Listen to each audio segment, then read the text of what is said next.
Bueno, muy buenas tardes para todos.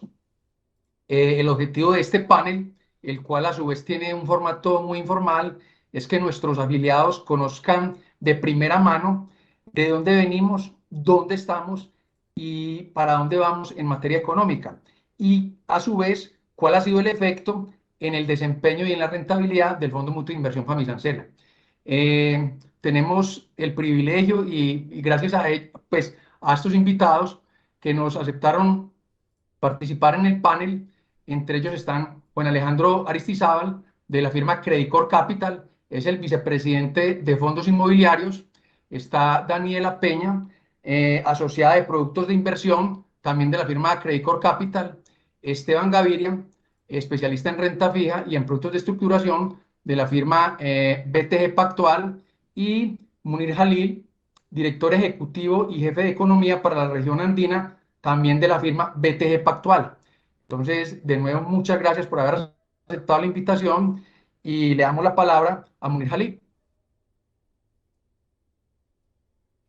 Buenas tardes, no, un placer de verdad el de poder conversar con ustedes. Yo más allá de definitivamente pues tratar de poder explicarles un poco qué es lo que ha venido sucediendo y para dónde vamos, pues sí quiero hacer una breve simplemente recopilación de efectivamente en qué estamos y que hacia dónde vamos. Para eso voy pues a utilizar unos slides y pues simplemente voy a comenzar aquí a presentarlos y a mostrarlos. Ah, está. Entonces, eh, básicamente lo que tenemos pues es un contexto global en el que producto de las inflaciones que se han venido dando en todas partes del mundo, hemos venido viendo inflaciones, procesos de inflación en los países desarrollados, y con esos dinámicas que tenemos pues de inflación efectivamente al alza en los países desarrollados y obviamente también en nuestras economías, se ha dado una respuesta de política monetaria que ha hecho que hayan unas expectativas de procesos de desaceleración económica en el año siguiente. ¿Eso qué significa? Eso significa que el año entrante vamos a crecer menos. En general, producto y como consecuencia de unas tasas de interés más costosas, pues a uno le va a costar más endeudarse. Y para los proyectos de inversión, también va a ser mucho más costoso conseguir los recursos para llevar a cabo los mismos. De esa forma, eso va a hacer que se frene la actividad económica en buena parte del mundo. Es por ello que las perspectivas de crecimiento económico que se tienen para el 2023 para distintas partes del mundo, pues son a la baja. Y hemos venido viendo en general unas distribuciones a la baja. Sobre todo hay hoy en día muchas dudas sobre lo que pueda pasar en el caso de la economía norteamericana, si se llega a consolidar o no un proceso recesivo. Y pues sin lugar a dudas también producto del conflicto Ucrania-Rusia. Estamos viendo un proceso ya de debilitamiento de actividad económica en la zona euro que se espera para el año entrante pues se pueda solventar un poco en la medida pues que ya se tiene incorporada esa nueva realidad de una capacidad de producción limitada, más limitada debido a que no se cuenta con el gas ruso para que pueda generar la energía con la que de alguna forma países como dentro de la zona euro como Alemania pues tengan una altísima dependencia. En ese orden de ideas, ese contexto global nos aplica también de buena medida para lo que estamos nosotros viendo en términos de la región. Todo el crecimiento y toda la situación que estamos viendo en nuestras economías, pues nos hablan de unos crecimientos económicos en 2022 que todavía están en el terreno positivo, pero ya para 2023 tenemos el caso de dos economías en la región, Argentina y Chile, que estarían experimentando caídas en su actividad económica, recesiones, para ser mucho más exactos. Esto se da en un contexto entonces en donde nuestros países todos comenzamos a combatir la inflación y el producto de combatir esa inflación comenzamos a subir las tasas de interés y esperamos ya solucionar ese problema en el 2023 con el objetivo pues de ya hacia el 24 empezar a ver una mejor perspectiva en materia de actividad económica. Sin embargo, ustedes entienden que cuando se dan procesos recesivos, esos procesos recesivos pues afectan de alguna manera los activos. Si estamos esperando desaceleraciones, igualmente vamos a ver de alguna forma que se están afectando los precios de los activos y donde se han pagado, por así decirlo de forma coloquial, los platos rotos. Tiene mucho que ver con las estrategias de renta fija. La parte hemos visto desvalorizaciones muy grandes en los títulos de renta fija, en la parte pues también de acciones, porque con la desaceleración se generan menos recursos y eso afecta entonces el potencial de dividendos que pueda darnos una compañía hacia futuro. Y para colmo de males, en el caso particular de Colombia, le podemos adicionar que hemos tenido también una subida en el tipo de cambio de forma significativa. Ya para hablar de números muy puntuales, pues estamos hablando entonces de un crecimiento económico muy bueno este año. Colombia está terminando el 2022 con un crecimiento cercano al 8%, 7,8% para ser exactos, un crecimiento económico que se está viendo justificado por el consumo privado, una dinámica de consumo privado que es muy buena y que se ha venido fondeando vía crédito. Eso es lo que va a cambiar. El cambio más importante que vamos a tener nosotros con miras al 2023 es que esta fuente de consumo que era el crédito, al subirse las tasas de interés, se va a hacer mucho más costoso y va a hacer que los hogares empiecen a consumir, pero menos, porque ya no se endeudan para consumir. Van a ver en el endeudamiento pues una herramienta bastante costosa. De esa forma, el crecimiento económico empezaría a desacelerarse en el 2023 y como lo mencionábamos, nuevamente ya hacia el 2024 estaría otra vez acelerándose hacia niveles, llamémoslo más normales para la economía colombiana, que son normales alrededor del 3%. Al mismo tiempo, tenemos y hemos venido, igual que lo mostré para el mundo, tenemos un problema inflacionario y es que Colombia viene teniendo una inflación que estamos esperando nosotros termine el año en un nivel del 12,1% y luego lentamente comience a caer esa inflación hacia diciembre del 2023 cuando todavía estaría en niveles elevados del 7,4%. Ya volver a esos niveles entre el 2 y el 4%, que son los que maneja el Banco de la República, nos tomaría hasta el 2024. Entonces estamos en un lento proceso de convergencia de la inflación, que lo que va a hacer, que es lo que vemos en la gráfica de la derecha, que el Banco de la República continúe subiendo sus tasas de interés y las lleve hasta un nivel del 12%, que dejando esa tasa en 12% por lo menos hasta mediados del año entrante, y a partir de ahí es que empezarían a bajar las tasas de interés. Nos falta entonces un poco más, una subida más, la de diciembre, al Banco de la República por tomar, y en ese orden de ideas, panorama de inflación que todavía puede estar altica por unos cuantos necesitos antes de que empiece a bajar, y una expectativa del Banrep subiendo, pues también mal haríamos en decir que no se genera pues posibilidades de que en el corto plazo inclusive pueden haber algo de más valorizaciones. Habiendo dicho eso, y es algo que vamos a discutir seguramente más adelante, ya no conmigo, pues obviamente han aparecido oportunidades interesantes dadas las altas tasas de interés que se están viendo en el mercado, pero eso es algo que va a ser mucho más hacia adelante. Yo tal vez quiero simplemente terminar con dos comentarios de esta introducción. El primero tiene que ver con el hecho de que efectivamente estamos ante una situación de un gobierno que está aprendiendo, está en sus primeros 3 meses y por ende está aprendiendo a gobernar. Y en ese proceso de aprendizaje ha cometido errores y esos errores los han costado. Los han costado tanto en desvalorizaciones de los bonos como lo es también en el caso de la dinámica del tipo de cambio. Entonces aquí pueden observar el pronóstico que nosotros en teoría manejamos del tipo de cambio, que nos van a decir que estamos locos porque hablamos de un nivel de tipo de cambio 4.650, cuando hoy acabó en 4.950 pesos. Nosotros lo que somos muy claros es en decir que bajo los fundamentales colombianos, pensar en un tipo de cambio de 4.950 que está hoy, pues no tiene mucho sentido. Tiene mucho más sentido pensar en un tipo de cambio de 4.650 pesos. ¿Qué explica esa diferencia de 300 pesos? Lo explica el problema que se ha generado de confianza hacia el país, que se ha dado por una estrategia de comunicación que tenemos que reconocerlo después de que se manejó muy mal, pues por lo menos ahorita se está manejando un poco más centralizada y eso puede ser algo positivo. Si seguimos con ruido político, el tipo de cambio se va a quedar pegado por allá a los 5.000 pesos. Si dejamos de tener ruido político, la posibilidad es que este año pudiéramos llegar a conversar inclusive hasta 4.650. Para el año entrante igual, jugamos por los mismos 300 pesos, estaríamos hablando de que podríamos ver un tipo de cambio más por los lados, con ruido político de 4.850 pesos y en ausencia de ese ruido político por los lados de los 4.550.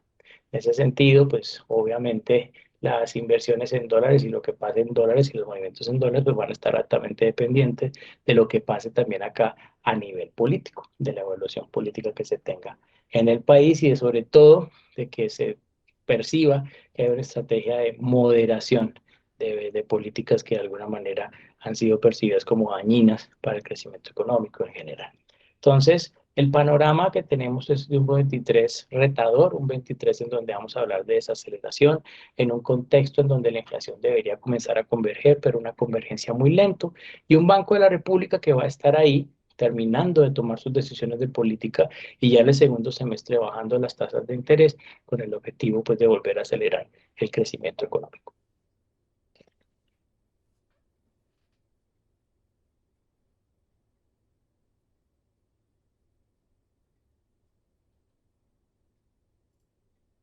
Listo. Muchas gracias, Munir. Entonces, teniendo en cuenta ese contexto, eh, quiero aquí presentarle a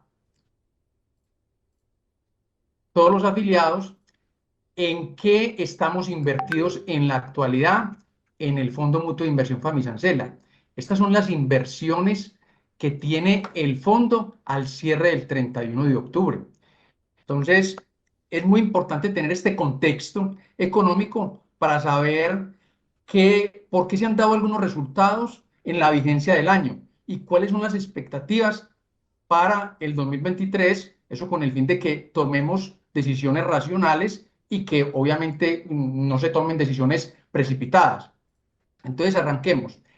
Al cierre del 31 de diciembre, contamos con una inversión en renta fija, lo que llamamos CDTs y bonos, de 18.196 millones, que corresponden al 56% del portafolio.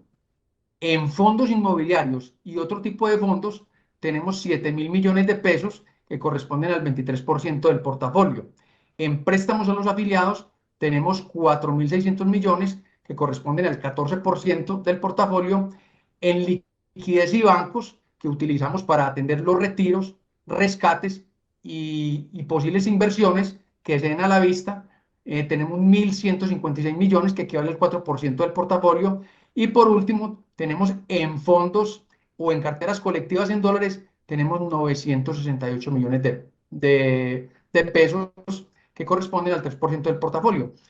Vamos a hacer un zoom específicamente en estos dos vehículos de inversión, que son, digamos, las mayores apuestas que tiene el fondo. Entonces vamos a arrancar con la renta fija, y vamos a mirar qué es lo que ha pasado con la renta fija durante el año y cuáles son las expectativas que se tienen para el 2023. Entonces, para ello le damos la palabra a Esteban Gaviria, de la firma BTG Pactual, especialista en renta fija, quien nos va a hablar un poquito de la renta fija. Bueno, hola, buenas tardes. Muchas gracias pues, por la oportunidad de estar aquí con ustedes y hablarles un poquito del producto de la renta fija. Voy aquí a proceder a compartir la presentación. Por favor, me indican si la están viendo. Perfecto. Ahí se ve. Bueno, Sí, listo. Entonces, bueno, vamos a hacer un breve resumen de lo que me decía Luis Fernando. Vamos a hablar cómo se comportaba la renta fija antes de la pandemia y ahora llamémoslo post pandemia. Vamos a hacer un breve resumen, voy a tratar de ser muy claro pues y sencillo. En Colombia, ¿qué está pasando últimamente? Aquí ven, yo les voy a mostrar unas grafiquitas, espero pues que sean muy claras. Estas son las curvas de los TES que representan la deuda de Colombia en pesos.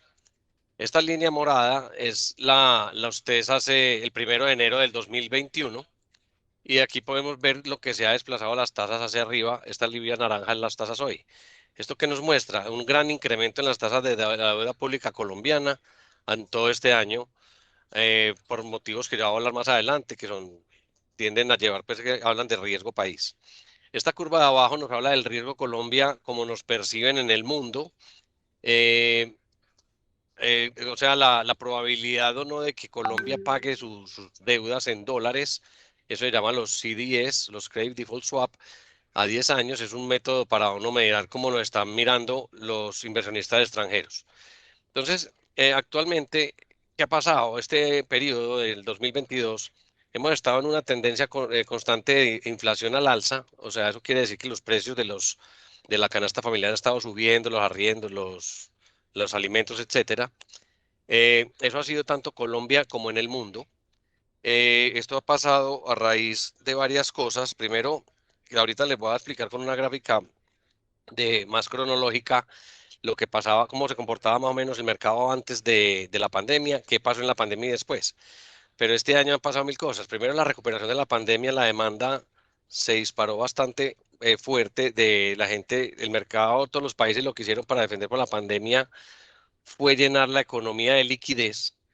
Ejemplo, Estados Unidos llenó dólares del mercado. Colombia, voy a ir aquí a esta gráfica aquí, discúlpenme un segundo. Vamos a enfocarnos aquí en el 2018, 2020 y 2022. 2018, estas 5 líneas son las de arriba, son los T's, y la de abajo, la verde, que es la que me quiero enfocar, es la inflación. Las tasas de interés en Colombia, que es lo que nos compete en esta conversación, que vamos a hablar de renta fija, de inversiones en CDTs y bonos, van en función a para dónde vaya la inflación. Entonces, observen que la inflación en el año del 2018 al 2020, la inflación estaba oscilaba más o menos un 3, 4%. Y las tasas de los TES normalmente, o los CDTs, están unos puntos por encima de la inflación. Cuando llegó la pandemia, estas épocas eran normales. Llegó la pandemia, todos en marzo del 2021 entró el mundo en pánico. No sabíamos qué iba a pasar, no sabíamos si nos íbamos a morir todos, ni idea. Entonces lo que primero hace la gente es sálvese quien pueda, todo el mundo salió a vender todo lo que podía. Entonces se presentó este escenario que ven aquí, este incremento de tasas de interés fuerte. Lo primero que hace un gobierno, como el colombiano o como el americano o como los europeos, en todo el planeta, los gobiernos salieron a bajar las tasas de interés fuertemente. ¿Eso dónde lo vemos? Esta línea morada es la tasa del Banco de la República. Entonces el gobierno reaccionó inmediatamente apenas se vio este ciclo. Esta es la pandemia. Perdón, la pandemia fue el 2020. Eh, Empezamos a bajar tasas de interés fuertemente. ¿Para qué baja tasas? Empezó a bajar tasas de dos maneras: inyectarle liquidez a la economía, salió a comprarle TES al mercado, salió a comprarse TES y bonos al mercado y llenó la gente de plata. ¿Para qué? Para que hubiera demanda, para que hubiera plata para comprar alimentos, etcétera. Eso generó un boom de liquidez en el mundo, en dólares y en pesos, insisto. Y en el año 2021, desde febrero del 2021 estamos en este ciclo, empezamos a vivir como una bonanza de dinero. O sea, todo el mundo estaba lleno de capital, lo hablo de los inversionistas, y empezó a haber una gran demanda de productos y colapsó el mercado. O sea, eso lo que generó fue demasiada inflación. La recuperación de la pandemia no se esperaba fuera tan fuerte. Entonces pasaron varias cosas. La inflación se empezó a disparar, se sumó la crisis de los suministros, eso se refiere a que los barcos en la pandemia los tuvieron que parquear, y cuando empezó toda la demanda, todos los países grandes desarrollados como China, Estados Unidos, etcétera, empezaron a demandar productos, y resulta que los barcos estaban en mantenimiento y no llegaban, o que los televisores no habían porque estaba como la economía en receso y la demanda empezó a subir, a subir, a subir, y disparó la inflación. Después los amigos rusos empezaron a invadir a Ucrania, entonces claro, Ucrania le dicen que es la despensa del mundo, generó más inflación por la escasez de alimentos. Hoy en día, esta línea moradita, esta está pues desactualizada, hoy estamos al 12.22. Perdón, la inflación es este 11.44, esta línea verde está en este momento subiendo desde del 2021 hasta ahora, sin parar. Esas son las malas noticias. Entonces, cuando uno mira las tasas al alza, que eso es lo que nos muestra esto, quiere decir que los papeles en renta fija se han desvalorizado. pero estamos hablando de títulos en renta fija. Entonces, ahí es donde ya tenemos que empezar a pensar las oportunidades que se presentan. Como veníamos de tasas de interés tan abajo, al incrementarse tanto, pues simplemente eso no se queda quieto como lo hacen los fondos de inversión, cualquier inversionista, y se puede quedar tranquilo, quieto, recibiendo sus cupones, se vence y se va a reinvertir a unas tasas superiores que estamos hoy en día. Entonces, así en este momento les conté como la historia de lo que pasó antes de la pandemia, en la pandemia, y por qué la inflación se disparó en una forma sencilla, pues de más o menos es por la reacción tan fuerte que tuvieron las economías en demandar productos y servicios gracias a la gran liquidez que había. Entonces, me enfoco de nuevo en esta gráfica que les mostró el doctor Munir ahora. Esta gráfica de la izquierda es la inflación colombiana. Hoy estamos en el 12.22% y que esperábamos cerre este año en el 12.12. Esos son los pronósticos de BTE Pactual. El mercado más o menos espera un 12%. Esta información creo que la tengo desactualizada, ya se ha incrementado. Está más en la línea de BTG. Y para el 2023 esperamos que la inflación baje más o menos al 7.30. Esas son unas muy buenas noticias porque así como les mostré en la gráfica anterior, esa llena de rayas largo plazo, cuando las tasas de interés van para arriba, las cosas se desvalorizan. Entonces ustedes pueden ver en los fondos, por ejemplo, en el ejemplo de fondo de Famisancela, que mes a mes es probable que la rentabilidad se muestre muy bajitas, pero es porque se supone que cuando compramos un título que estaba, por ejemplo, al 10% y se vende al 12%, el valor presente baja un poco. Pero como estamos hablando de renta fija, bonos o CDTs o OTs, estos tienen afortunadamente una fecha de vencimiento y ahí se vuelve, entra el capital. Entonces no es un producto como de preocuparse. Lo que les quiero decir es, así como se vieron esas desvalorizaciones durante este periodo, del todo el 2021 hasta hoy, si se cumplen las proyecciones que está esperando todo el mercado, que es que la inflación se quede por aquí alta por hasta marzo y después ya empieza a coger una tendencia hacia abajo, quiere decir que estas valorizaciones, mes a mes que ustedes ven en las inversiones en su fondo, deben estar beneficiadas y van a tener unas rentabilidades muy superiores. Y ahí es donde la rentabilidad se iguala desde que uno invirtió hasta que se vence. Así como ahorita también les hablaba que los bancos centrales, o sea, el Banco de la República actúa cuando hay crisis, ejemplo pandemia, bajando tasas de interés, inyectando economía al mercado. Cuando la inflación está muy alta, como hoy en día, en los bancos centrales, así como les muestro en esta gráfica a la derecha, empiezan a subir las tasas de interés, a recoger esa economía del mercado para desestimularla.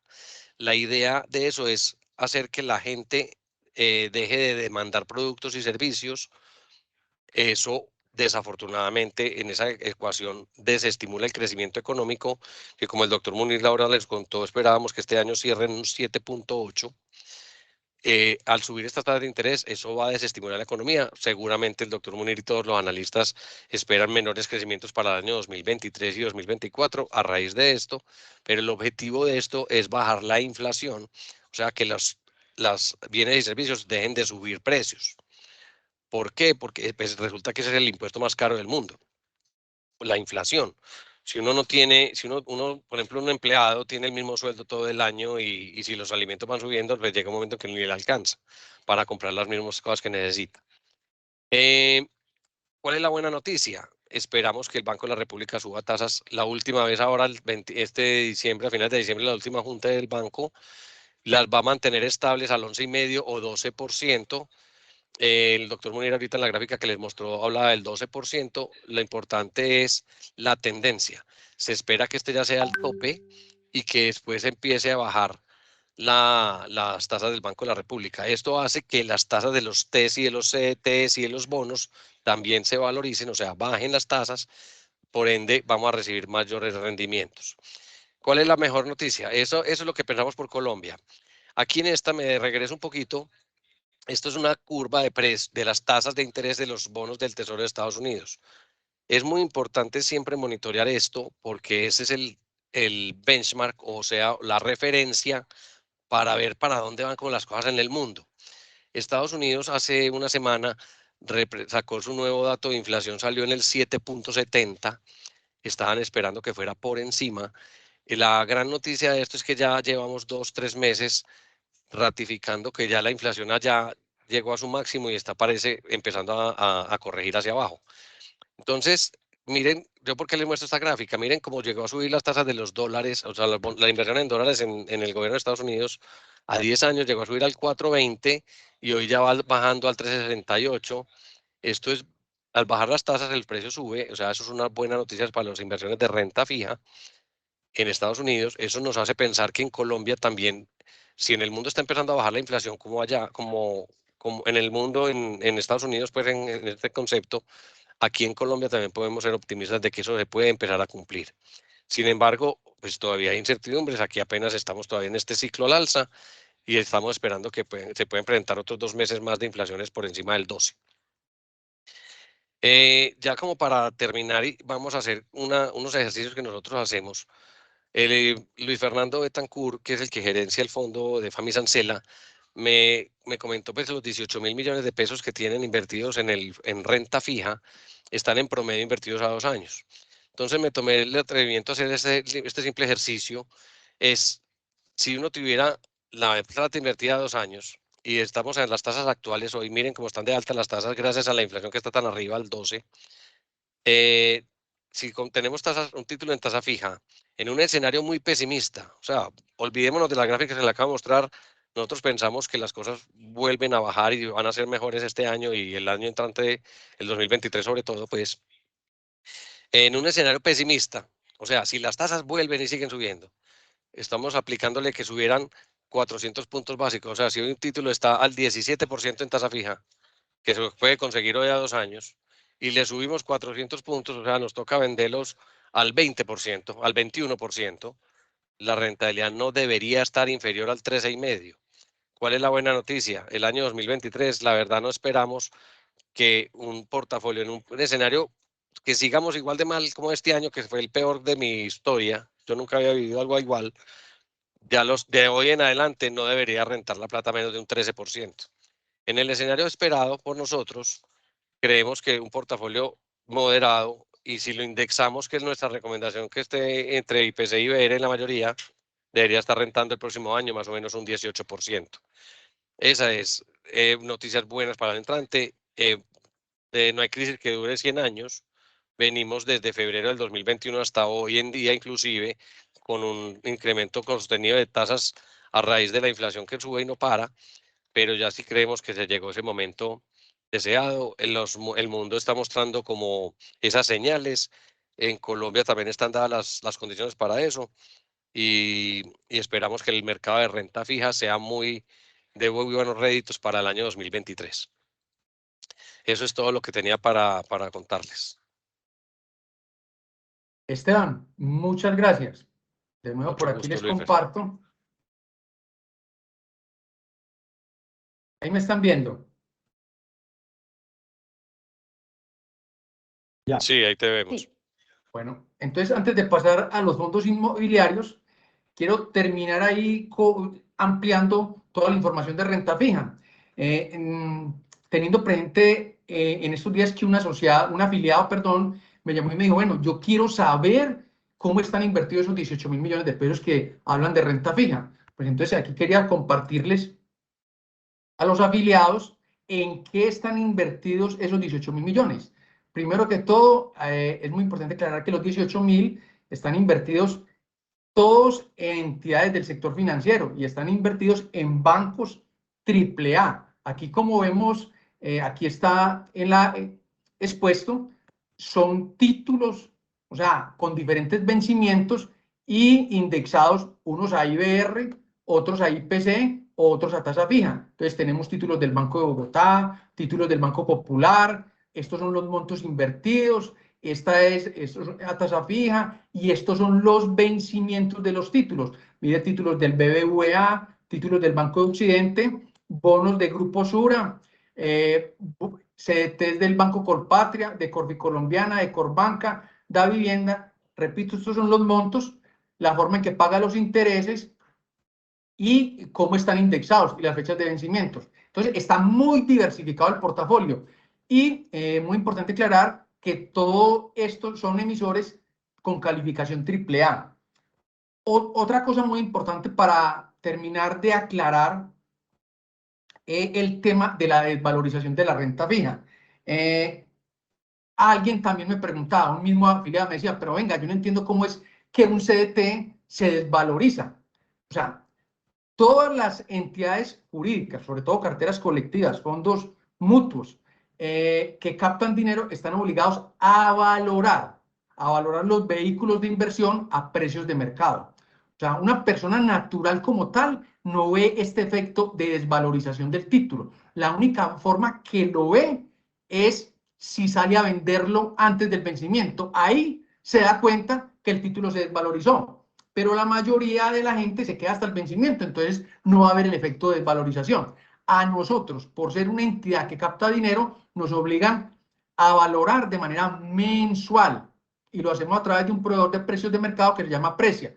Entonces nos obliga, obviamente, a mostrar esos títulos, si los fuéramos a vender, a cómo se venderían en el mercado. Entonces, por eso se llama que, digamos, comparando con el mercado, hemos tenido unas desvalorizaciones, por lo que acaba de explicar Esteban, en el momento, mientras vayan subiendo las tasas de interés, se desvalorizan los títulos. Pero ese efecto contrario va a suceder el próximo año, cuando las tasas empiecen a bajar, los títulos se van a valorizar. ¿Listo? ¿Es así, Esteban? Sí, señor, muy claro. Así Perfecto, es. listo. Bueno, O sea, cuando entonces, se vence un CDT, le recibe usted todo el cupón, o sea, los intereses que le están prometidos, más el capital invertido. Entonces, la plata en renta fija, la definición de renta fija es hasta el vencimiento, pero en el camino puede tener vaivenes que depende de los vaivenes de las tasas de interés, pues qué pena y la de los ciclos redundancia. económicos que se den. Si las tasas suben de interés, el precio de valoración baja, si las tasas bajan, la valoración sube. Correcto. Perfecto, muchas gracias, Esteban. Bueno, entonces creo que con esto le hicimos un zoom a todo lo que era la renta fija. Ahora nos vamos a ir para los fondos inmobiliarios y le damos la palabra a Alejandro Aristizábal y a Daniela de la firma Credit Core Capital para que nos hablen un poquito sobre este vehículo, sobre estos vehículos de inversión.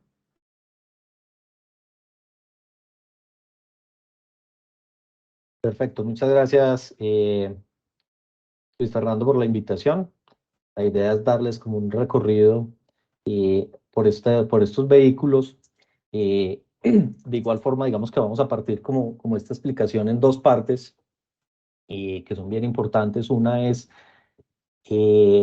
como los fundamentales del fondo, de qué está compuesto el fondo y qué tiene detrás el fondo como tal. Y una segunda parte, que está a cargo de Daniela, donde vamos a hablar del mercado secundario, que es el que recientemente, digamos, ha generado unas volatilidades y unos movimientos que puede ser, digamos, los que estén incomodando a los inversionistas. Rápidamente les contamos, pues digamos que el fondo Inmoval pues, primero es un fondo de inversión colectiva. Estos fondos, digamos que se encargan de recaudar dineros de un grupo importante de inversionistas e invertirlos particularmente en este tipo de vehículos en activos inmobiliarios. El fondo Inmoval es un fondo que nació en el 2009, ya tenemos 13 años de vida en el mercado inmobiliario. Es un fondo a 30 años, lo que lo hace un fondo pues, de largo plazo, como son, digamos, sus activos, los activos que lo conforman. Y hoy el fondo, digamos, que representa cerca del 10% del mercado inmobiliario del país. Las principales cifras del fondo, es un fondo que hoy tiene en activos bajo administración cerca de 3.2 billones de pesos, con un patrimonio de 2 billones de pesos, dado un endeudamiento que hoy alcanza el 35.1%. Tenemos alrededor de 600 arrendatarios, 430.000 metros cuadrados en activos bajo administración. Tenemos una calificación excelente dada por Fitch Ratings. Esta calificación ha venido ratificándose año tras año. Se actualizó en junio de este año dado los altísimos pues, niveles de eficiencia y calidad en la administración de los activos que tenemos. Un dato muy importante que es, digamos, adicional a la administración es que hoy el fondo tiene también le ha dado una importancia muy alta al tema de sostenibilidad y mitigación de los impactos pues, ambientales, y cerca del 48% de sus activos cuentan con certificaciones internacionales en esta materia, lo que lo hace, digamos, dado el tamaño del fondo y esta penetración en uno de los fondos que más, digamos, que importancia tienen en este campo. Un poco cómo ha sido, digamos, el crecimiento del fondo. Si lo vemos, cómo ha venido creciendo el equity, tenemos un crecimiento de alrededor del 32% anual, que es un crecimiento bien importante. Si lo vemos en principio, se hizo principalmente con equity y a partir del 2020, 2019, empezamos, digamos, a hacer una mezcla, un crecimiento tanto en equity como en endeudamiento. Importante que los inversionistas conozcan cuáles son los activos que conforman el portafolio. Aquí les mencionamos 4, digamos, de los más representativos. Hoy tenemos, digamos, inversiones, como les decíamos anteriormente, en cerca de 115 inmuebles o grandes activos. Los más representativos hoy son estos 4 que tenemos aquí. Tenemos, digamos, una participación en unos centros comerciales con Parque Arauco, Centro Comercial Parque La Colina, aquí en Bogotá, y el Parque Caracolí en Bucaramanga. Estos son unos centros comerciales que tienen alrededor de un valor alrededor de 588.000 millones de pesos, con un área de 105.000 metros cuadrados. Digamos que son centros comerciales de gran importancia. Se puede decir que Parque La Colina es hoy en día uno de, pues el centro comercial más importante de Bogotá por su volumen de visitantes y por el mix de comercio que tiene. Después de pandemia ha tenido una recuperación sobresaliente. Este año, pues hace muchos meses se superaron los niveles tanto de venta como de visitas que se tenían antes de la pandemia, y hoy digamos que la recuperación y el movimiento comercial de estos centros comerciales es bien importante. Estos centros comerciales hoy tienen una ocupación del 98%, pues lo que los hace pues bastante eficientes en esta parte. Tenemos también Parque Fabricato, que este es un centro comercial que desarrolló el fondo, venía construyéndolo desde el año 2015 y entró en operación el año pasado. Ahí, digamos que gracias a la asociación que traíamos con Parque Arauco, logramos que Parque Arauco se vinculara como operador del centro comercial, lográndole dar un impulso adicional a este centro comercial, que ha tenido, digamos, también un crecimiento y unos resultados sobresalientes. Hoy o a final de este año esperamos cerrar con una ocupación cercana al 96%, que son ocupaciones que se logran solo o normalmente al 5.º año de operación, y con este activo lo estamos logrando en el primer año. Igualmente, digamos que las ventas han sido también muy por encima de lo proyectado, lo que hace pues que sea un total éxito comercialmente. Otro activo importante del fondo es el Centro Logístico Solfunsa. Está ubicado en Funza y atiende pues la capital del país. Es un centro logístico de 430.000 metros cuadrados, donde están, digamos, algunos de los centros de distribución más importantes, como el de Mercado Libre, DHL, pues marcas muy importantes que, digamos, que se basan en este centro logístico para alimentar a la capital del país. Hoy este centro de distribución está con una ocupación del 100% de su área, no tenemos vacancia, pues lo que hace que para los inversionistas, digamos, una garantía de los recursos que tienen. Igualmente, tenemos el complejo Conecta 26, que es un complejo también en Bogotá, donde hay una gran cantidad de edificios destinados al uso de oficinas y que es difícil de replicar, digamos que por su extensión y por su calidad urbanística. Digamos que se maneja un tema que es como un campus universitario y donde se ubican también importantes empresas del país. Digamos que ahí está el centro de correspondencia de la Embajada de Estados Unidos. Cuando vamos a renovar la visa, los que no tienen cita en el consulado y solo tienen que entregar los documentos, aquí está, ese es el lugar para que se ubiquen.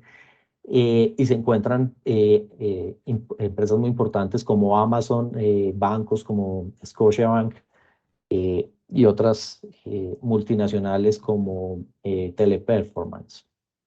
Es un complejo que tiene 167.000 metros cuadrados construidos o útiles, y también digamos que ha tenido un comportamiento sobresaliente tanto en la época de pandemia como posterior a ella. En pandemia, digamos que ninguno de los arrendatarios que teníamos en este centro o en este complejo de oficinas entregó las zonas o sus áreas que tenía alquiladas. Esto porque es difícil de que en la ciudad se encuentren oficinas de la calidad que tiene este activo. Otro indicador bien importante para el fondo y para los inversionistas es la vacancia. La vacancia, digamos, se mide desde dos puntos de vista. Uno es la vacancia física, que es, digamos, cuántos metros cuadrados hay desocupados del total del portafolio.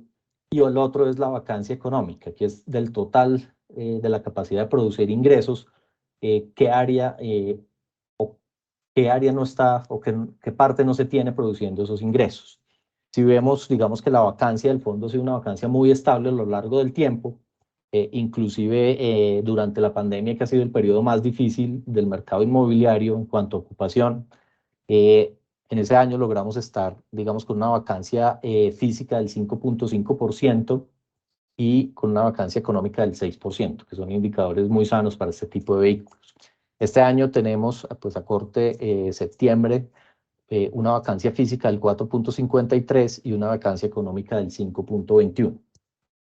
Si lo vemos comparados con el mercado, que es la gráfica de abajo, en oficinas, mientras la vacancia física del fondo es del 9.9% y la vacancia económica del 9.2%, el mercado hoy está en el 10.9%.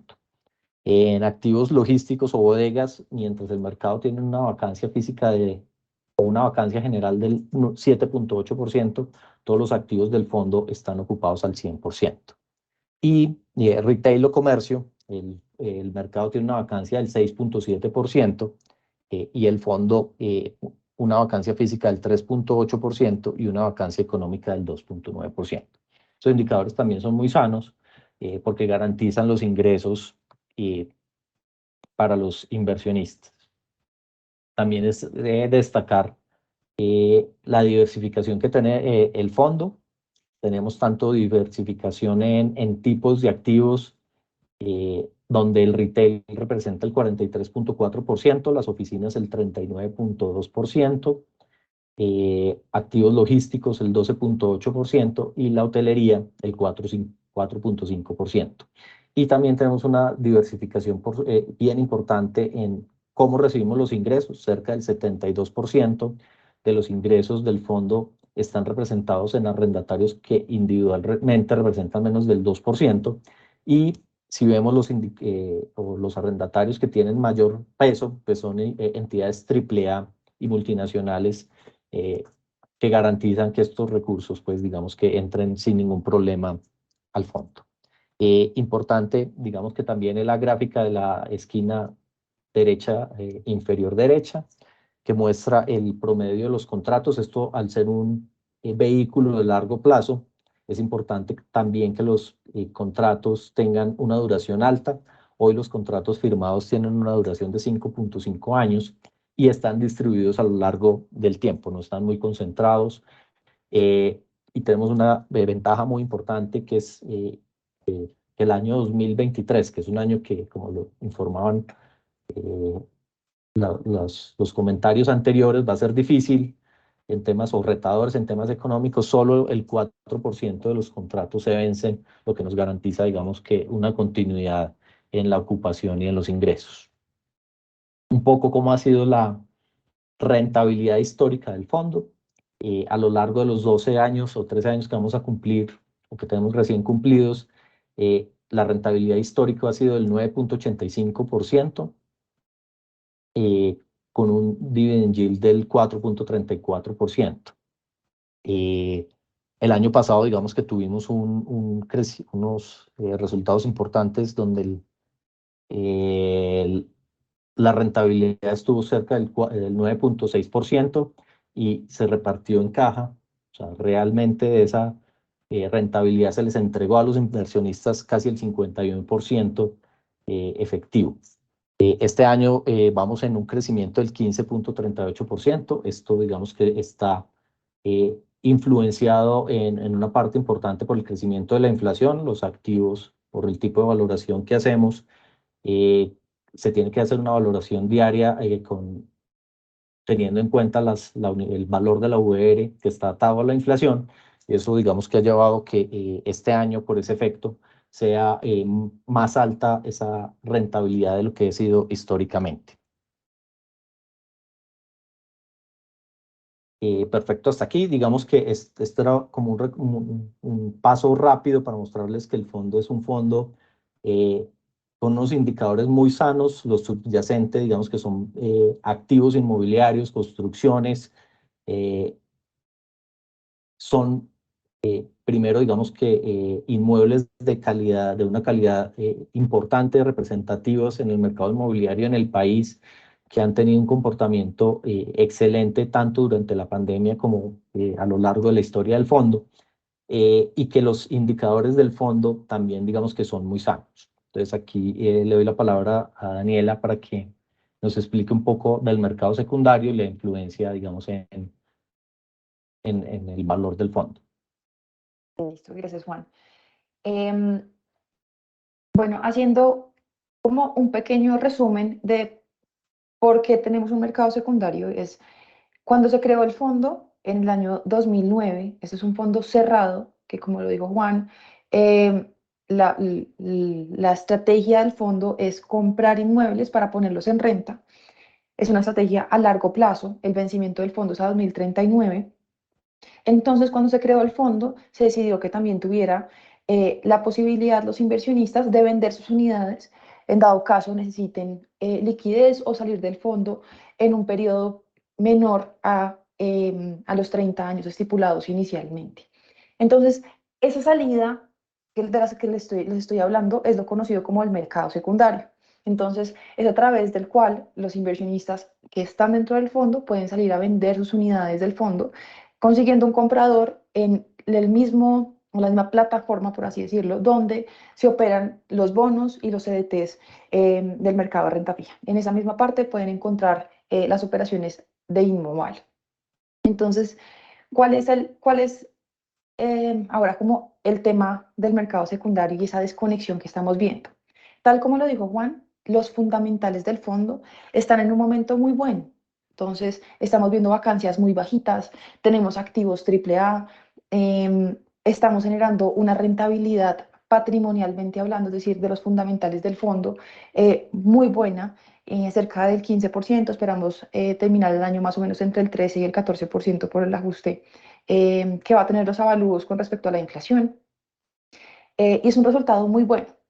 ¿Qué pasa del otro lado? Resulta que cuando llegó la pandemia en el año 2020, ese mercado secundario empezó a sentir una presión en el precio de aquellas personas que querían salir de algunas inversiones.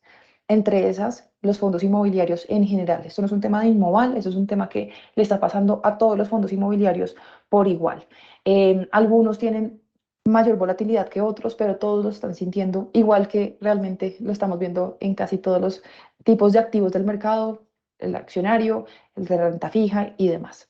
Entonces, apenas llegó la pandemia, las personas empezaron a solicitar más liquidez. Entonces, hubo algunas personas, sobre todo personal natural, estaban viendo cómo poder vender sus unidades para tener liquidez y pues en caso de pues, que necesitaran liquidez para su día a día o ahora temas políticos y coyunturales quisieron también comprar dólares para cubrir este efecto que estamos viendo en la tasa de cambio.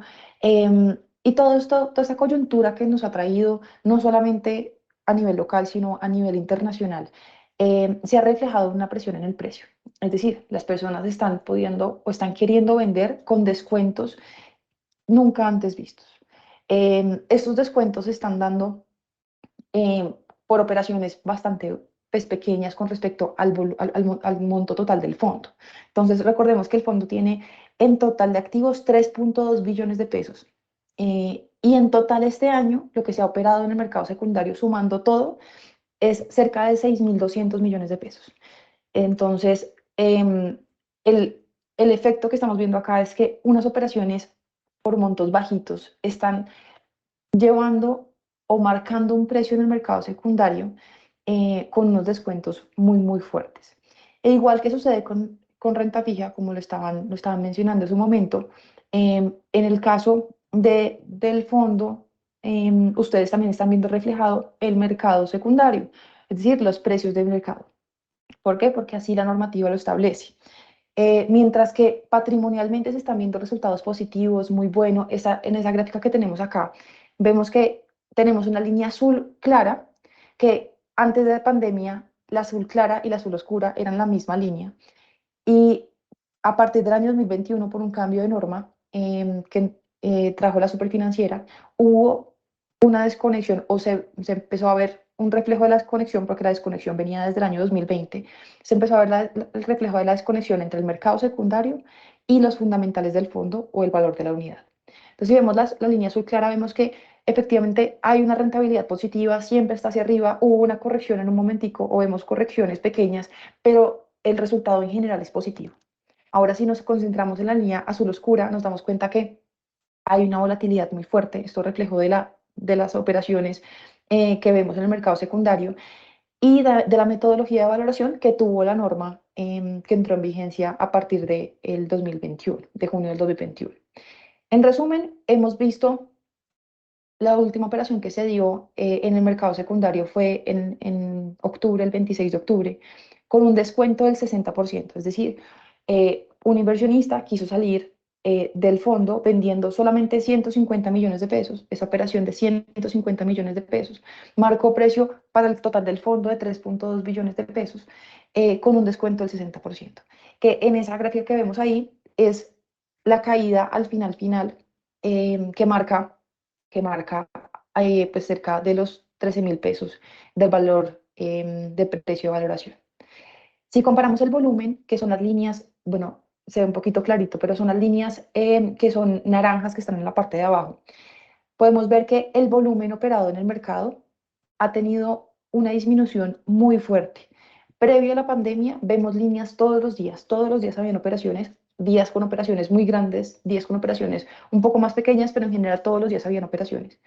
Y llega la pandemia, se empiezan a disminuir el número de operaciones y el volumen en el mercado. Y después empieza otra vez como a aumentar el número de operaciones, el volumen empieza como a volver a coger ritmo, pero llegan las protestas en Colombia, un montón de coyuntura adicional, la entrada en vigencia de la nueva norma, y esto disminuyó nuevamente el volumen hasta lo que vemos en el año 2022, que si lo comparamos con el año 2021, o sea, los 6.200 millones de pesos, los comparamos con lo que se operó en el año 2021, este año hemos operado menos de la mitad del mismo periodo de tiempo analizado. Y si lo comparamos con el año 2020, es decir, plena pandemia, donde estábamos pues, en una situación que no podíamos salir de la casa, todo era incertidumbre, apenas el monto operado de este año es apenas el 20%, perdón, menos del 20% del operado en el año 2020. Entonces, esto para decirles que lo que estamos viendo es un reflejo de la actuación bajo el pánico o el miedo o la necesidad de liquidez de algunos inversionistas, donde según la metodología de valoración de la superfinanciera, para el caso de Inmoval, la marcación de precios, es decir, se va a cambiar la valoración en el mercado secundario por operaciones mayores a 50 millones de pesos. Es decir, por una operación de 50 millones de pesos, cambia el valor en el mercado secundario del total del fondo de 3 billones de pesos. Entonces, la poca liquidez que hemos visto ha sido un reflejo y pues ha sido causante de unos descuentos en el mercado secundario. Como les digo, esto no es un tema específico de Inmoval, esto le ha sucedido a todos los fondos de este tipo. Y bueno, ¿qué vemos nosotros para el futuro? Igual de optimistas que los que hablaron ahorita hace un tiempo, nosotros también creemos que el mercado va a empezar a reflejar la realidad, mejor dicho, va a ajustar un poco más las expectativas una vez la inflación empiece a ceder. Entonces, ¿cómo lo vemos nosotros desde el lado de los activos alternativos? Porque esta inversión es un activo alternativo. Los activos tradicionales son las acciones o la renta fija. Entonces, cuando la inflación empieza a ceder y las tasas de interés de la misma manera empiecen a bajar, y las personas o los inversionistas que tengan liquidez vayan a buscar una inversión que hacer, van a ver que en el mercado de renta fija, pues la inversión va a estar a unas tasas más moderadas versus hoy que vemos tasas del 15% a un año. Cuando ya empiezan a moderarse y quieran invertir, pues van a ver que la renta fija está a niveles, digamos, pre-pandemia, a niveles del 3-4%, versus que activos alternativos normalmente tienen una prima adicional que normalmente está más o menos a 5% adicional a lo que vemos en el mercado de renta fija. Eso sería nuestra expectativa de que suceda pues cuando ya la inflación empiece a ceder y empecemos a ver un mercado mucho más normalizado de lo que vemos ahora.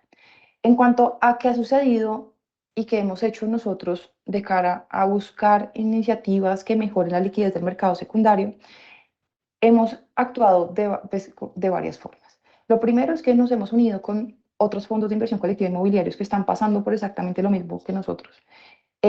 Para, primero, dar a conocer al mercado, no solamente a los inversionistas nuestros, sino en general al mercado, pues lo que está sucediendo y ser conscientes de que unas pocas operaciones están marcando el precio para fondos muy activos reales, que se pueden ver, que vemos que están llenos, que se están arrendando, que tienen un montón de cosas positivas.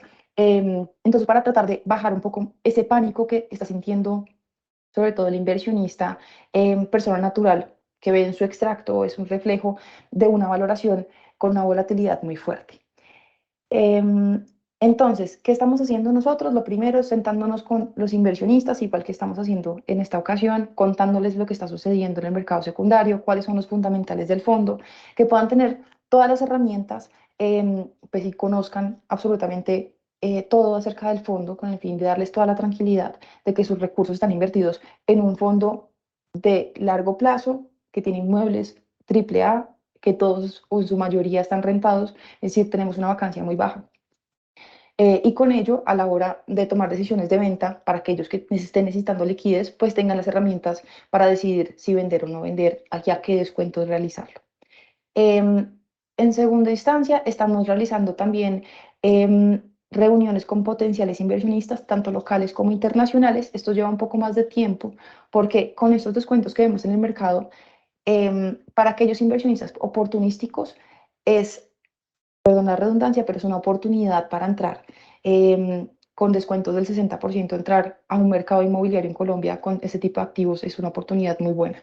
Entonces, están haciendo el due diligence, están revisando pues Colombia, el fondo en general, para buscar un comprador importante en el mercado secundario. Y por último, estamos revisando la conveniencia de hacer un cambio de dónde se está operando ahora el mercado secundario. Es decir, como les estaba contando, nosotros actualmente Inmoval opera en el mercado donde opera la renta fija, es decir, CDTs, bonos y demás. Y estamos revisando la conveniencia, sí, pasarnos al segmento de renta variable. ¿Eso qué beneficios podría tener? Es que podemos tener una visibilidad del fondo por un mayor número de inversionistas potenciales y podría haber un mayor número de operaciones diarias. ¿Qué queremos nosotros hacer? Pues hacerlo de una forma o hacer este análisis de una forma completamente precavida, con mucha tranquilidad, porque pues para nosotros lo más importante es el resultado de cara a los inversionistas y que los inversionistas se sientan tranquilos con las decisiones que toma el fondo. De cara a esto, estamos haciendo un análisis jurídico, revisando cuáles serían como los pasos a seguir si quisiéramos hacerlo, cuáles serían los impactos tanto contables como tecnológicos como operativos, y por último, cuál sería el impacto también de cara a la tributación, es decir, la reforma tributaria, cómo podría afectar este paso si quisiéramos migrar a este segmento. Entonces, en conclusión, lo que estamos viendo en el mercado secundario es que muy pocas operaciones por montos bajitos están valorando un fondo muy grande, y esto dado por la iliquidez del mercado, que les recuerdo, esto no es un tema específico que le está pasando a Inmoval, sino en general está pasando al mercado. Específicamente al mercado colombiano ha tenido pues un fuerte golpe de liquidez ahora, y esperamos en el mediano plazo volver a tener un resultado en el mercado secundario pues que esté mucho más correlacionado con los fundamentales del fondo. Esto esperamos nosotros que pues suceda más o menos en un año, es decir, tenemos un año donde vamos a seguir sintiendo la volatilidad, donde estos resultados de operaciones que son pequeñas y marcan precio, pues todavía pueden llegar a suceder, pero en el mediano plazo y en el largo plazo, pues hacia el vencimiento del fondo, esperamos un resultado muy positivo, teniendo en cuenta todo lo que nos contó Juan Alejandro de los fundamentales del mismo.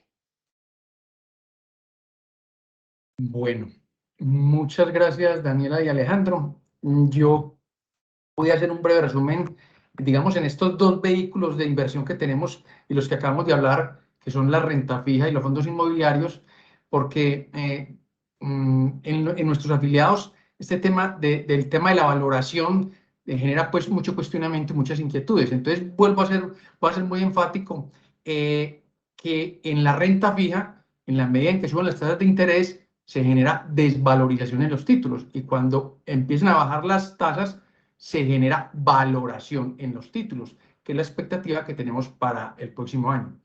En el caso de los fondos inmobiliarios, hay un ejemplo que me gustó mucho en estos días hablando con Daniela y lo puso, que yo creo que está mandado a ser el ejemplo, y es, en los fondos inmobiliarios, el precio con el cual debemos valorar es el precio, pues deben de tener unos topes, pero son los precios entre oferta y demanda. Y si hay o sea, salgo y vendo y marca precio, con ese precio nos toca valorar a todos los demás que tenemos esas unidades.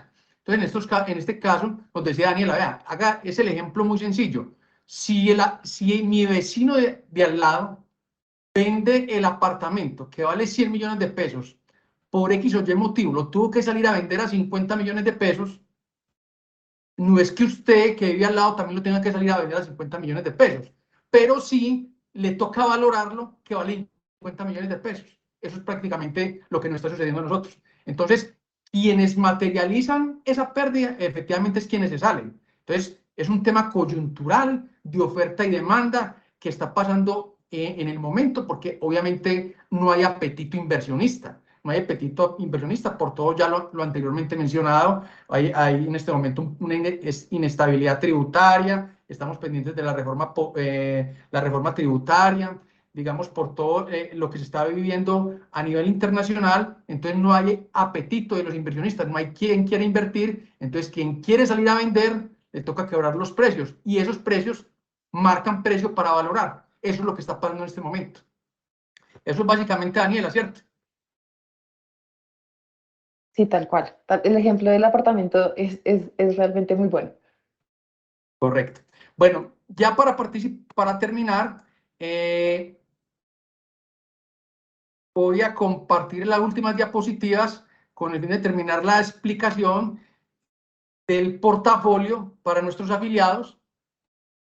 Entonces, creo que hicimos un zoom en todo lo que era renta fija, cuál ha sido el comportamiento, las expectativas, lo mismo con los fondos inmobiliarios. Los préstamos son préstamos de los mismos afiliados, tenemos en ellos colocados 4.600 millones, en liquidez es plata que tenemos a la vista, no hay ningún problema, y en carteras colectivas tenemos 968 millones de pesos ahí invertidos. que no es, pues, digamos, pues, material con respecto a estas dos inversiones. De acuerdo con lo anterior y lo expuesto y el contexto que tenemos económico, a la fecha tenemos acumulado una pérdida de 2.044 millones al cierre del 31 de octubre. Es muy importante notar que más del 50% de esta pérdida lo generaron los fondos inmobiliarios, básicamente por las explicaciones que les acabamos de dar, ¿cierto? Por un tema de valoración, pero están muy bien invertidos en activos inmobiliarios, todos AAA con excelentes arrendatarios. Y otra pequeña parte lo generó la desvalorización, obviamente ya he explicado, que es la valoración de la renta fija, porque están subiendo las tasas de interés. Entonces, ya para concluir, yo quiero mostrarle a los afiliados cómo se ha distribuido esa pérdida en todos los afiliados cuando los segmentamos. Entonces, miremos esta gráfica que es muy importante. Aquí vemos, arranquemos de abajo hacia arriba, para los afiliados que tienen más de 15 años en el fondo, su capital, el 100% de ese capital está conformado, 46% por el aporte propio, lo que usted ha colocado de su deducción de nómina. El 20% lo ha aportado la compañía, porque acuérdense que es un fondo mutuo de inversión. Entonces, de ese capital, el 20% se lo ha dado la compañía. 2.4 corresponde al fondo de perseverancia que le ha tocado una plata a usted, y un 31,5 corresponde a utilidades que se han obtenido durante todo ese plazo que usted ha estado en el fondo. De ese 100% a la fecha, las desvalorizaciones o pérdidas que se han tenido durante estos 15 años o más de los 15 años, incluyendo las que tenemos a la fecha, es un 8%. Entonces, conclusión, si usted pasa este 8 a esto, le estaría consumiendo, a este 31 le estaría consumiendo un 8%, o sea, que las pérdidas ni siquiera le quitan las utilidades, sigue con su mismo aporte, la misma cantidad y la misma contribución de la compañía. ¿Listo? Para los que están en un rango entre 11 y 15 años, el 56% de lo que usted tiene a la fecha es aporte propio.